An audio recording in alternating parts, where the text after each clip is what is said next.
우리 교회에 특히 이제 성장하는 우리 용인제일교회 여러 가지 특징들이 있을 겁니다. 많은 특징들이 있는데 그 중에 한 가지를 오늘 이야기를 하자면, 오신 지 얼마 안 된 분들, 그러니까 우리 교회에 오신 지 얼마 안 된 분들이 정말 많은 곳에서 봉사하고 계신다는 것이 우리 교회의 큰 특징 중에 하나인 것 같아요. 담임 목사님께서도 설교 시간에도 많이 말씀을 하십니다만, 그리고 또 많은 매체들에서도 이야기를 하는데요, 한국 교회가 위기다, 코로나 이후에 성도들이 얼만큼 줄어들었다, 특히 많은 퍼센티지 중에 봉사하는 사람들이 많이 줄어들고 있다, 그래서 교회에 서비스를 받으려고 하려고 하는 사람들이 많아졌다, 이런 말씀들을 하시는데, 우리 교회는 보면 이곳저곳에서 봉사하시는 분들이 참 많습니다. 그리고 그 숫자가 정말 많이 늘어나고 있는 것 같아요. 간혹 담임 목사님께서 외부에 우리 교회들을 소개하실 때 여러 가지 말씀들을 하시는데요, 그 중에 이렇게 말씀하시는 걸 들은 적이 있어요. 우리 교회는 모든 성도님들이 다 청소부입니다, 이런 말씀을 하신 적이 있거든요. 정말 그런 것 같아요. 이 넓고 큰 건물들을 누가 다 청소합니까? 이렇게 물어보면 화장실을 비롯해서 아주 극소수의 몇 군데를 제외하면 늘 대부분 우리 교회 모든 성도님들이 모든 공간 하나하나를 다 애쓰시고 우리 집 청소하듯이, 아니 우리 집보다 더 깨끗하게 청소하시는 모습들을 볼 수가 있어요. 그러니까 우리 교회가 예배를 드리는 인원도 참 많아졌는데, 이런 예배 드리는 인원의 성장에 못지않게 봉사하시는 분들의 사람의 숫자가 참 많이 늘어났다는 것을 느낄 수가 있습니다. 이 교회에서 예배 드리는 분이 많아진다는 것과 함께 교회를 섬기고 봉사하시는 분들, 그러니까 교회를 사랑하고 섬기는 분들이 많다는 것은 매우 긍정적인 모습이죠. 단지 예배 인원의 숫자가 늘어나는 것보다 교회를 섬기고 봉사하는 인원들이 많아진다는 것은 매우 긍정적인 요소라고 볼 수 있거든요. 우리 성도님들 일주일 동안 어떻게 사십니까? 이 세상에서 이리 치이고 저리 치이고 바쁘고 힘들고 피곤한 한 주를 그렇게 살아오시잖아요. 그렇게 피곤에 쩌든 한 주를 보내셨음에도 불구하고 이 교회에 나오셔서 봉사하시고 다른 분들을 섬기시고 새로 오시는 분들을 섬기시고, 이런 모습들은요, 우리 용인제일교회가 참 건강하게 성장하고 있다는 것을 보여주는 단적인 부분이라고 저는 생각이 되어집니다. 왜냐하면 이 교회에 나온 지 얼마 안 된 분들이 그 교회를 사랑하고 그 교회에서 섬기고 봉사하는 것은 이 생각보다 쉽지 않은 일이거든요. 아마 이 자리에 계신 분들 이렇게 보면 예전에 우리 빨간벽돌 마평동에서부터 교회를 다니셨던 분들이 꽤 많으시고, 우리 교회에 등록한 지 얼마 안 된 분들도 꽤 계실 텐데, 여러분 우리가 생각해 봤을 때 아무리 그래도 교회를 오래 다닌 분들하고 교회에 등록한 지 1년밖에 안 된 분들하고 우리 교회에 대한 생각이나 애정이 좀 다를 수밖에 없지 않겠습니까? 아무래도 오랜 시간 동안 내가 기도로 또 눈물로 쌓아왔던, 뿌려왔던 이 교회를 생각하는 마음과, 그리고 교회에 온 지 얼마 안 되신 분들하고는 교회에 대한 마음이 조금 다를 수밖에 없어요. 그런데 교회에 하신 지 얼마 되지는 않았지만, 교회에 등록하신 지 얼마 안 되었어도 이곳저곳에서 교회를 섬기시고, 또 이곳저곳에서 섬기시려면 교회에 자주 나오셔야 되고, 그러다 보니까 교회를 더욱더 많이 알아가게 되고, 그러다 보니까 이 교회가 진짜 내 교회다, 내가 비록 교회 나온 지 얼마 되진 않았지만 이 용인제일교회가 이제 내 교회다, 이런 마음과 애정들이 더 많이 생기지 않겠습니까? 그래서 여러분, 교회를 다니시면서 봉사하고 헌신하는 것은 물론 신앙인으로서 당연히 하나님을 섬기고 하나님의 영광을 위한 일이기도 하지만, 교회를 다니고 있는 그 성도를 위해서도 이 봉사하고 헌신하는 것은 참 긍정적인 면이 많습니다. 그리고 또 어떤 긍정적인 측면이 있냐면요, 교회에 오신 지 얼마 안 된 분들이 마음껏 교회를 섬기고 교회를 찾아올 수 있게 된다는 것은 기존에 다니고 계시던 성도님들이 새로 오신 분들을 너그러운 마음으로 잘 용납하고 함께 교회를 세워나간다는 의미도 되기 때문에, 이렇게 새로 오신 분들이 교회에서 열심히 봉사한다는 것은 참 긍정적인 부분들이 많이 있습니다. 혹 구역장님이나 이렇게 교사를 세우거나 이런 과정에서도요, 우리 담임 목사님께서는 늘 이런 부분들을 강조하십니다. 다른 교회에서 많이 섬기시다가 신앙의 연수가 충분히 되시다가 우리 교회에 오신 지 얼마 안 되셨더라도 우리 교회에서 마음껏 섬기고 오히려 섬기면서 잘 적응하실 수 있도록 모든 교육자들과 기존의 성도들은 그분들을 더 많이 배려하고 그분들께 자리를 내어드려야 된다고 그렇게 말씀을 많이 하세요. 그리고 실질적으로 우리 교회를 보면은요, 이 누군가가 봉사를 하는 데 있어서 별로 제약이 없습니다. 물론 이런 것들을 따지는 교회가 잘못됐다고 이야기하는 것은 아니지만 어떤 교회들을 보면요, 예를 들어서 교사로 섬기려고 하면 우리 교회에 등록한 지 2년 이상 혹은 세례받은 지 1년 이상 이렇게 되신 분들이 교사로 섬길 수 있다, 이런 여러 가지 요건들이 있는 경우들이 많거든요. 근데 우리 교회는요, 그런 게 없어요. 누군가가 새로 오셨는데 전에 교회에서 교사를 하셨다 그러면 누구나 할 것 없이 먼저 그분에게 연락도 하고, 그분이 연락 주시면 바로 만나서 이야기를 나누고 어떻게 사역하셨는지 이야기도 들어보고 함께 부서에서나 어디에서나 섬길 수 있도록 저희가 그 자리를 내어드려야 된다고 항상 말씀하십니다. 교역자와 기존 성도들이 그분들과 함께 기도하고 충분히 대화하고 이야기를 나누면서 언제든지 봉사의 자리로 세우는 것을 주저하지 말라고 말씀을 하세요. 여러분, 그러다 보니까 우리 용인제일교회는요, 이곳저곳에서 새로 오신 분들이 마음껏 섬기고 봉사하실 수 있고 그런 기회도 참 많고, 그러다 보니까 우리 교회에서 섬기시는 분들이 자발적으로 섬기게 되는 경우들이 참 많아지다 보니까 이러한 선순환들이 일어나게 되는 것 같습니다. 교회에서 다양한 모습으로 섬기고 봉사하는 것은 이토록 긍정적인 면이 참 많습니다. 그런데 여러분, 교회에서 봉사하고 헌신하는 가운데에도요, 때로는 안타까운 모습이 나타나기도 하죠. 우리가 인생을 살아가면서 이곳저곳에서 상처를 받게 되는 경우가 있잖아요. 그 상처의 치유가 잘 안 되는 곳이 바로 교회가 아닌가 싶습니다. 우리가 살면서 세상에서 상처받고 직장에서 상처를 받으면 그러면 교회를 찾아와서 다른 성도님들께 위로받고 하나님께 위로받고 그러면서 다시 한번 힘을 얻어서 세상에 나아가서 살아갈 수가 있는데, 문제는 이 교회에 와서 상처를 받으면 이게 참 치유가 어려운 것 같아요. 특별히 어떤 분들이 교회에서 상처를 제일 많이 받습니까? 교회를 열심히 다니시는 분들, 특히 교회에서 열심히 봉사하시는 분들이 상처받는 경우가 참 많은 것 같습니다. 그저 나는 하나님 생각하고 아이들 사랑하고 찬양을 사랑해서 찬양이 좋아서 예배가 좋아서 열심히 그저 봉사하고 헌신하는 것밖에 안 되는데, 그렇게만 하고 있는데 누군가는 이야기하죠. 교회 온 지 얼마 안 됐는데 왜 그렇게 설치냐는 둥, 누구에게 잘 보이려고 그러냐는 둥, 이런 좋지 않은 소리가 그분들의 귀에 들리기도 합니다. 그렇게 열심히 교회에서 봉사하고 사역하다가 교인들에게 상처를 받으면 참 그것만큼 힘든 게 없죠. 교회에 대한 기대가 크고 내 애정이 많이 담겨있기 때문에 그만큼 상처도 더 큰 법입니다. 그러다 보니까 혹이나 교회를 떠나시는 분들도 계시기도 하죠. 혹 이 자리에 계신 우리 성도님들 가운데 다른 교회를 다니시다가 오신 분들도 아마 꽤 많이 계시리라고 생각이 되어집니다. 지역을 바꿔서 이사하시는 바람에 오신 분들도 계시겠지만 다른 교회를 다니시면서 이런저런 상처로 인해서 오신 분들도 계실 수가 있어요. 그럼 혹시 그런 분들을 한번 좀 생각해 보십시오. 여러분들께서 사랑하는 교회를 다니다가 상처받고 교회로 옮겼을 때 어떤 마음이 듭니까? 아무것도 안 하고 싶을 겁니다. 그냥 사람을 만나고 싶지 않을 거예요. 어쩌면 우리 용인제일교회를 찾아오신 이유 중에 하나가 담임 목사님의 말씀이 좋아서 오신 것도 있지만 그저 사람이 많으니까 나를 알아봐 주는 곳이 없으니까 그냥 이곳에서 조용히 신앙생활하고 싶어서 오신 분들도 계실 수가 있습니다. 그냥 조용히 와서 예배만 드리고 은혜만 받고 아무도 모르게 교회를 다니고 싶은 마음이 생길 수도 있습니다. 여러분, 그것은 잘못된 생각이 아닙니다. 충분히 그런 마음이 들 수도 있어요. 시간이 지나다 보면 주일 예배만 딱 드립니다. 내가 기도하고 싶은 것만 기도하게 됩니다. 누구를 참견하지 않아도 되고 누가 나를 참견하지도 않습니다. 누구의 간섭을 받지 않아도 돼요. 어쩌면 정말 깔끔한 신앙생활을 하게 된다는 생각이 드실 수도 있습니다. 하지만 과연 이러한 신앙생활이 오래 지속된다면 그분의 신앙생활이 건강한 신앙생활이라고 할 수 있을까요? 그분의 신앙생활이 건강하게 오래 지속될 수 있겠습니까? 그렇지 않을 겁니다. 오늘 우리가 읽었던 이 말씀, 잠언 14장 4절의 말씀을 다시 한번 보면 뭐라고 기록하냐면요, 이렇게 기록합니다. 소가 없으면 구유는 깨끗하려니와 소의 힘으로 얻는 것이 많다, 이렇게 말씀하고 있어요. 소를 키우면 소에게 먹이를 줘야 되죠. 그리고 그 먹이를 담아주는 것을 우리가 구유라고 합니다. 소가 먹이를 먹고 나면 그 구유를 사용하게 되면 그 구유가 더러워지게 마련입니다. 사료도 담아야 되고 그 구유를 깨끗하게 청소도 해줘야 되고 또 때마다 갈아줘야 되고 먹이를 또 담아줘야 되고.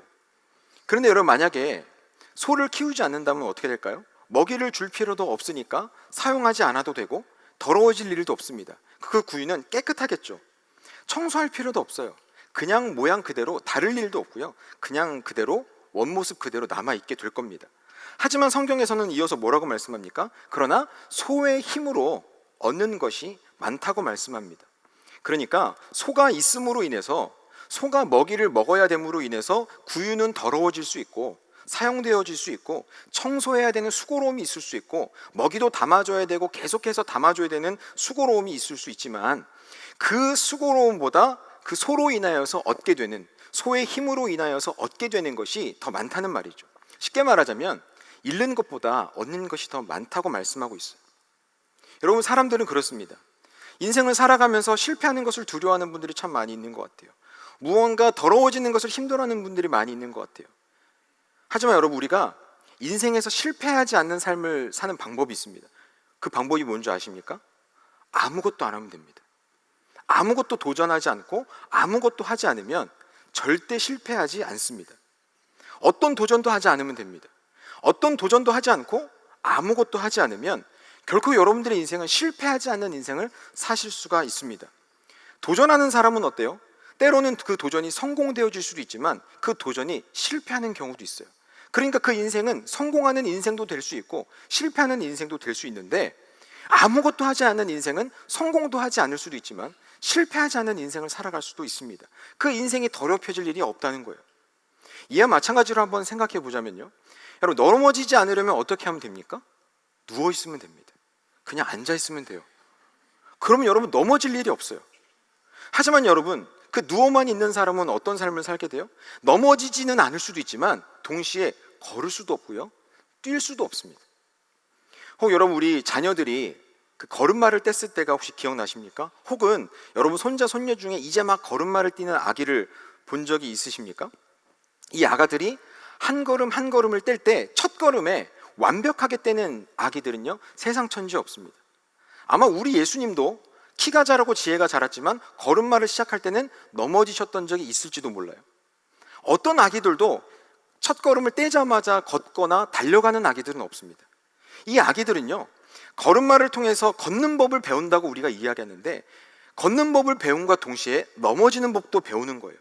아, 내가 걷는다는 건 동시에 넘어질 수도 있구나, 이 동시에 모든 것들을 가능하다는 것을 삶을 통해서 배우는 거죠. 그리고 또 동시에 뭘 배우는 거예요? 일어서는 법을 배웁니다. 다시 일어나야 된다는 것, 다시 일어나면 내가 다시 걸을 수 있는 기회가 생긴다는 것을요, 지식을 통해서가 아니라 몸으로 체득하는 거예요. 그러니까 아기들은요, 넘어지면 잠깐 울었다가 또다시 일어나게 되고 넘어지고 또다시 일어나요. 그걸 몸으로 배우고 익히면서 아장아장 아기들이 예쁘게 걸어다니게 되는 거죠.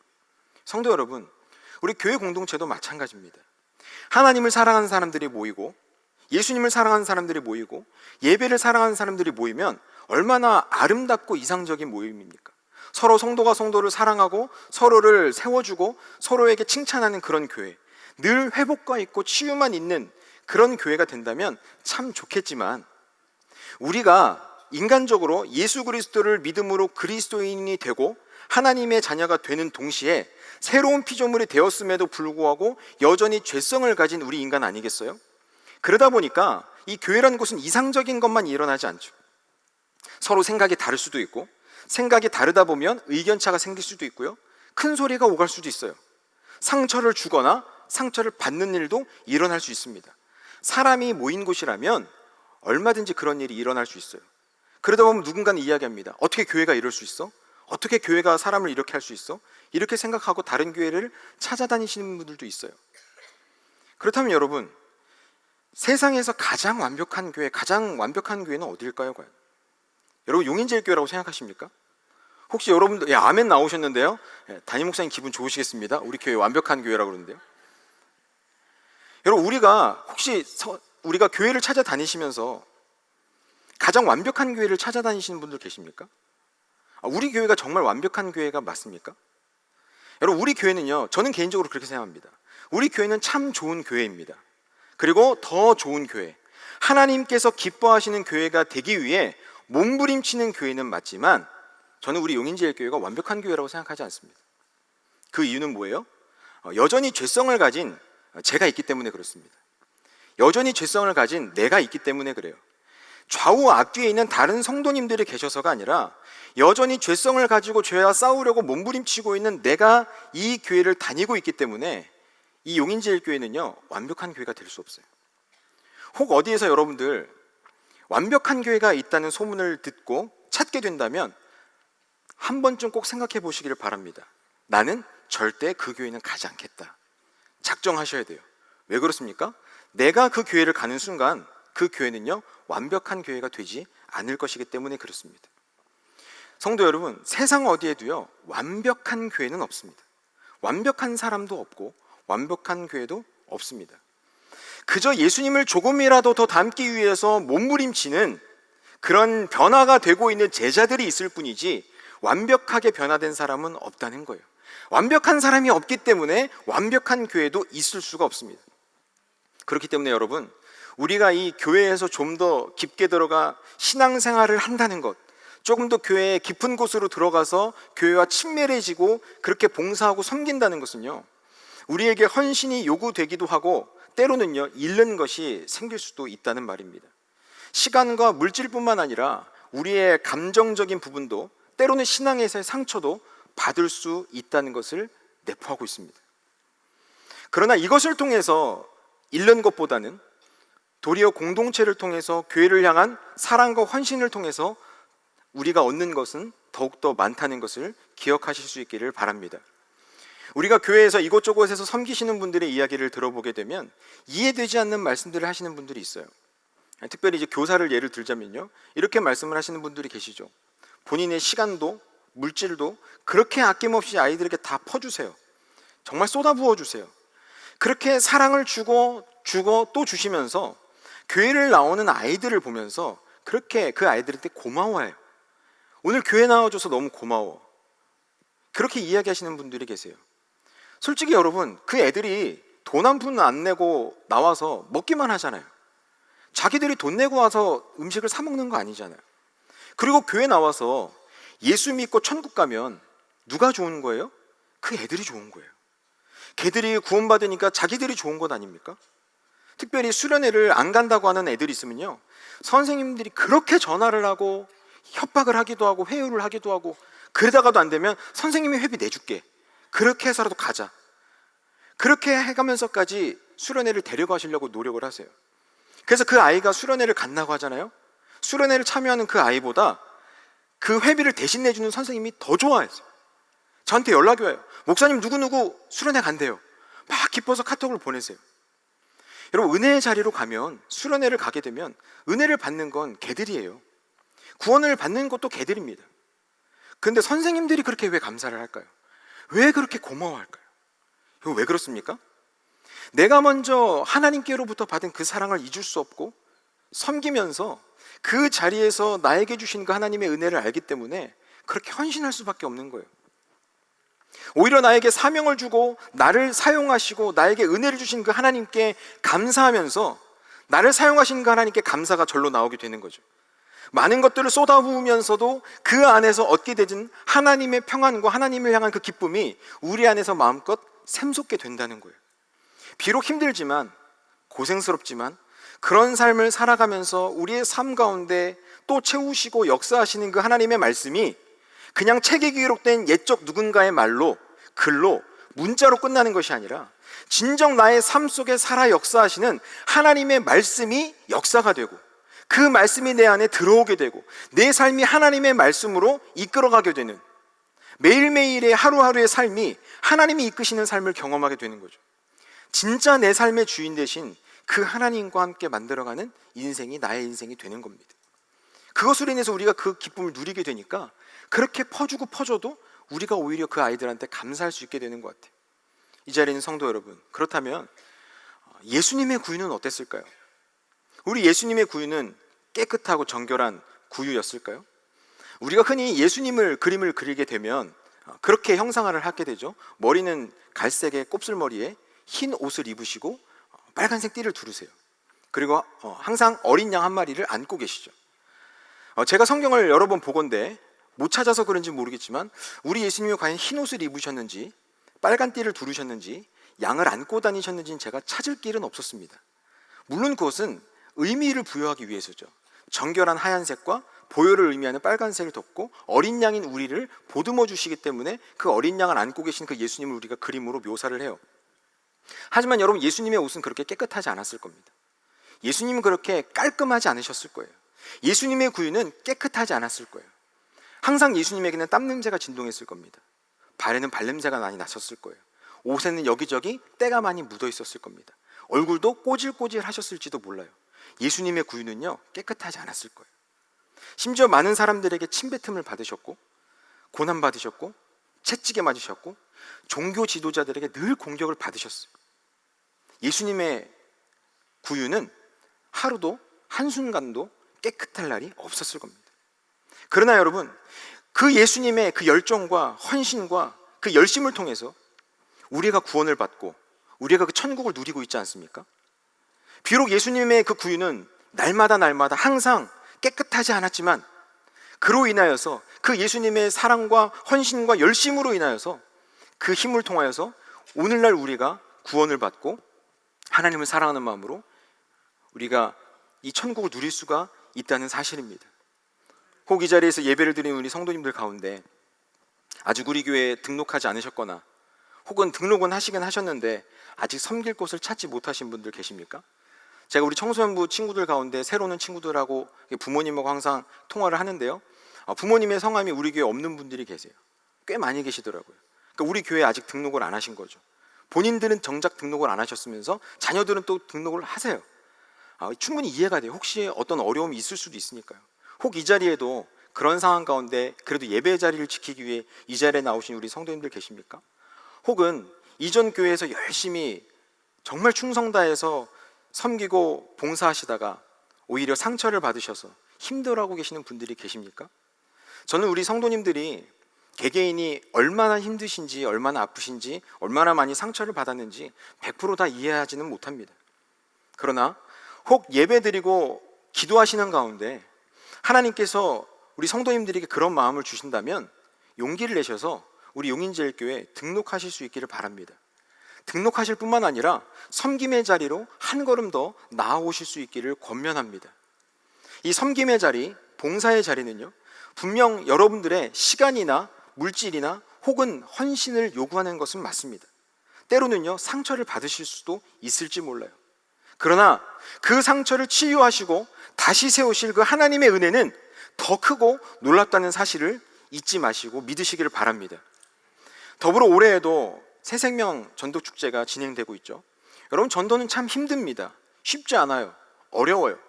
전하는 그 자체도 어렵지만 그 영혼을 살리고 구원해내는 것, 전하는 것뿐만 아니라 초청해서 이 자리까지 데리고 오는 것은 더 어렵죠. 사람을 구원하는 것은 더 힘듭니다. 사람의 능력으로는 되지 않는 것이. 특히나 시대가 흘러갈수록 전도는 더 어려워졌다고 이야기를 해요.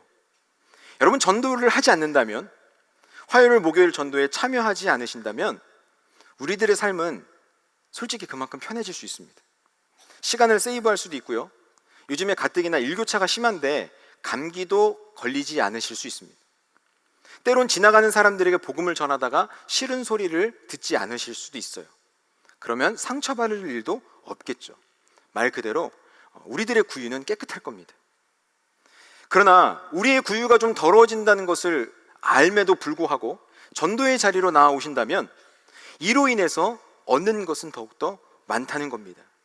하나님의 나라를 위해서 헌신하는 사람, 예수 그리스도의 명령을 지키는 사람, 성령의 능력을 받고 그 능력으로 행하는 사람, 영혼을 구원하는 사람, 하나님의 마음을 시원케 해드리는 사람, 이런 사람이 될 수 있을 겁니다. 그리고 그 영혼이 하나님께로 돌아오게 됐을 때 하나님께서 얼마나 기뻐하시는지를 우리도 몸소 체험할 수 있는 특권을 누릴 수가 있습니다. 이 자리에 있는 우리 모든 성도 여러분, 이제 말씀을 정리하려고 합니다. 여러분들의 구유는 깨끗합니까?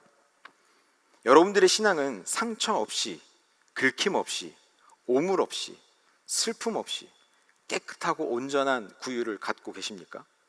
저는 이 자리에 계신 우리 모든 성도님들이 깨끗한 구유를 갖기보다, 깨끗한 구유가 되기보다 복음의 능력이 가득한 구유가 될 수 있기를 바랍니다. 복음의 능력으로 수많은 열매가 담겨있는 그런 구유가 될 수 있기를 바랍니다. 때로는 사용하면서 긁힐 수도 있고 더러워질 수도 있고 다를 수도 있고 망가질 수도 있지만, 그러므로 인하여서 그 가운데 열매가 가득하고 소의 힘으로 얻게 되는 놀라운 역사들이 일어날 수 있는 간증이 끊이지 않는 삶을 살아가는 우리 모든 성도님들이 될 수 있기를 바랍니다. 아무쪼록 우리 용인제일교회와 우리 모든 성도님들이 깨끗한 구유가 되기보다는 영혼을 살려내고 성령의 역사가 끊이지 않는 그런 교회, 그런 간증이 끊이지 않는 그런 성도로 하나님 앞에 귀하게 쓰임받는 우리 모두가 될 수 있기를 주님의 이름으로 축원합니다. 아멘.